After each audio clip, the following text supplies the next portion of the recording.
Okay, thank you for joining us today. I'm going to present a survey on quantum warfare with for you to get into your mind that quantum technologies are a force multiplier. And what we mean by a force multiplier is, let's say you have your normal state of warfare and that there's some type of technology that can take one thing and turn it into 10 or 1,000 or exponential. That is a force multiplier. So get this idea in your head now. And also refer back to what Dr. Bastos was saying, and we have more details there. Next slide. So this is what I'm going to introduce. It's really quite light today. So science and war, an introduction to quantum warfare. Why quantum? Quantum as a force multiplier, the state of play for quantum technologies in defense, and example quantum technologies for demining, but I removed the slide for that because there's some IP being developed here in Lviv that I will not share. I'll just share a basic architecture.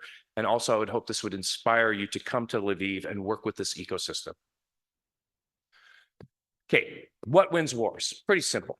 Directing mass on target wins wars. You can look at this historically. But what's the other thing that wins wars? Science wins wars. The audience here wins wars. And we are at war right now. Don't forget this. So we in the science community have the duty to win this war. But also there's a warning. Science can also be ineffective and lose wars. What do I mean by this? I'll go to a local example because what I'm showing you is science ineffective on your left is a Ulam Teller device. Stanislaw Ulam is a favorite son of this city, a brilliant mathematician. So I wanted to kind of connect this to Lviv.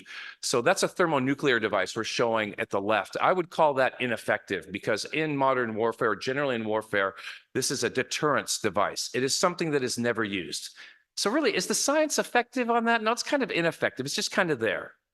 But where did science not win?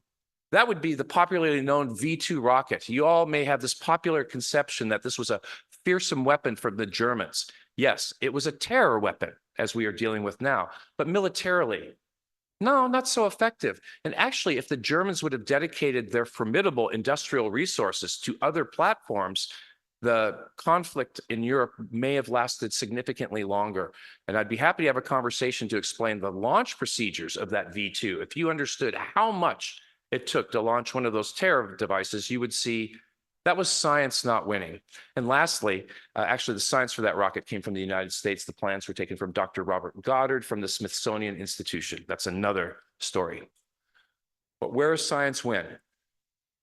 Right here. And we're in that space right now. What you're seeing off to the left is the Colossus. This was the machine at Bletchley Park that cracked the Enigma. Now, to give credit to the mathematicians, the concept to crack that Enigma code, that goes to our Polish friends. They did the math. It was the Brits, as usual, that did the heavy industrialization. So, did the cracking the Enigma win the war? Oh, yeah. So while you're thinking about things going boom, information space is a critical space for warfare. And this goes back to what Dr. Bastos was presenting about secure communications, the importance and quantum being a part of this. Now, the other image is what we call a proximity fuse. That doesn't seem like much. Well, back in World War II and in World War I, with these large artillery pieces, they would detonate on impact, or there would be some rudimentary radio control timers. And let's say for anti-aircraft use, these were highly ineffective. So in the United Kingdom, they developed some type of microwave tube that could serve as a rudimentary radar-ish proximity fuse. These units that you see on the left cost tens of thousands of dollars in 1940s money. So what happened there? Mass industrialization brought down the price of this implement, and that when these were deployed in the Western theater, in the Ardennes, I believe, these shells were detonating overhead. The Germans just started surrendering en masse when this weapon was deployed because it was so fearsome. This is science winning a war, basic science industrializing it en masse. So I appeal to the scientists in this audience today, especially in Ukraine. What are you thinking about? You might have something. So what's the motivation? This is very simple, and I forget the general where this quote came from, so I'll probably get into trouble with some of my other friends, but this is the motivation, and I want you to know this. It's very simple. If I can see it, I can hit it. If I can hit it, I can kill it. And what do we mean by quantum, though? We're going to just jump into quantum right now. So I want you to have those ideas in your head. Well, I'm going to go more on the sensing side because we have computational here. But what makes computational headache is what makes quantum sensing beautiful. That's right. All of that horrible decoherence and sensitivity in the sensor realm, which is primarily where we are working in military right now, is beautiful. We love to detect the most minute of perturbances reliably. So what do we mean by sensors? Right, let's get out of this like quantum blah blah talk, and we're talking about quantum resources here, right? These are physical qualities that those of us who are classically trained Newtonian, which means undergrad, we didn't go any further, are in the Newtonian world, but we go beyond into the quantum world. And that means with sensors, we are able to utilize these quantum resources, such as superposition, discrete states, and coherence. Okay, we'll go to the next slide. What do we mean by quantum warfare then? Well, the world leader in defining this space is our honored colleague, Michal Krelania, and we're going to show a graphic. Katerina showed it. We're using military technologies for applications that affect intelligence, security, and defense capabilities of all warfare. Now, go back to what I mentioned before about if I can see it, I can hit it. If I can hit it, I can kill it, and disruption. What is something that can leapfrog current capabilities or render current capabilities impotent? This is the graphic from Michal Krelania, and we will walk through all of this quickly. Let's say that we have the quantum radar. We can have a conversation about quantum radar here. We have experts. That's a no-go, okay? Quantum magnetometry, very, very important. You can see through the planet on the other side, okay? Quantum electronic warfare. Did you know Ukraine's going to be a leader in this? But we can't really talk about it. But you're going to look to Ukraine for this one. Quantum chemical detections, rapid ability in a CBRN environment to be able to characterize novel new pathogens that are being cooked up near Siberia. Underwater quantum warfare. How do we sense underwater when lasers have difficulty penetrating underwater? How do we detect shifts in subsea infrastructure? Quantum tools will be the best for this. Quantum internal navigation. Precise positioning is a tactical and strategic advantage. Quantum underground mapping. Where is that base? Where are those missiles held? What assets are deployed deep underground that the opposition force thinks is hidden? All of this space, any one of these that could be potentially disrupted would change this entire landscape of war. And that is where the importance is with quantum. Remember, we're not going to make something like a big boom device. It will be subtle, pervasive, and will change the nature of warfare. Okay. Where are we at on the timeline right now? This is basically the state of play, what we're showing here, and these are key areas. So QKD with satellite, that's coming, and we have some colleagues actually working on a project to have QKD as a service in space. And those of us that know the tech know that's not nonsense, that's going to happen. Post-quantum cryptography, you may hear a lot of words about this, but the actual implementation of those NIST algorithms in working, functioning computational systems, we're going to have a challenge with that. Quantum communication networks, that's right now. Quantum internal navigation, well, in larger platforms, that is right now. Quantum clocks, precise quantum clocks, what does that do? That's precise positioning. Quantum radar, no, it looks nice. On theory, it's nice. Practical implementation won't happen. The next one is the one that I want everyone to really be aware of. The quantum radio frequency antenna using Rydberg atoms. This technology has the potential to change the nature of warfare. And what do I mean by that? Do a little research on what a Rydberg atom is. And there's a company in Michigan. There are also other companies that have miniaturized these devices down to, let's say, a shoebox size right now. What that means is that your antenna is not dependent on a resonant physical structure. You are dealing with other forces. And with this high level of sensitivity, this, I believe, will potentially render all investments in low observable technology or stealth irrelevant, because even a B2 or the newer stealth Aircraft have some type of emission. It is impossible to remove all emissions. There is an emission from air traveling over an airfoil at high speeds at points of incidence, depending on the angle of attack. Quantum magnetic and gravity sensing. Watch this as well. It is already being industrially deployed. Quantum imaging. That is moving fast, and we have experts on that in this panel today with something called super resolution imaging.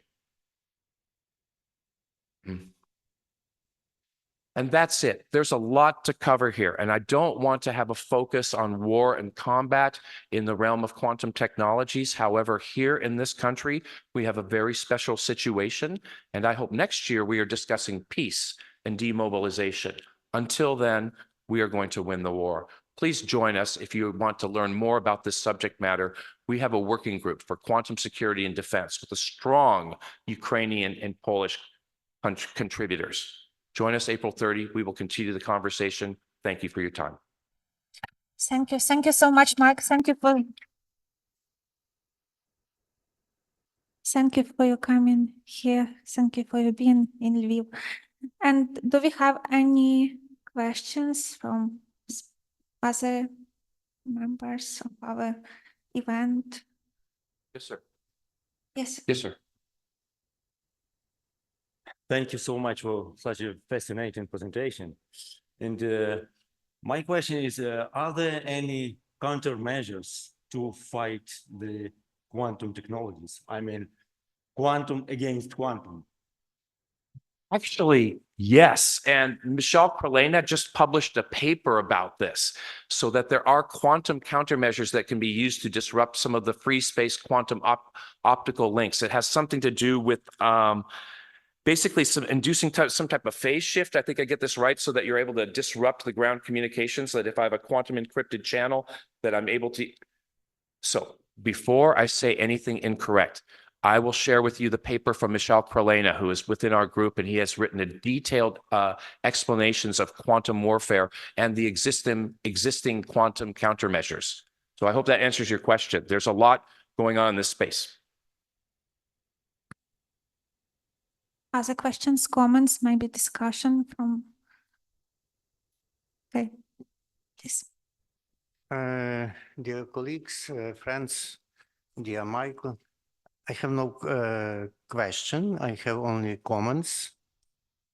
I will be very glad.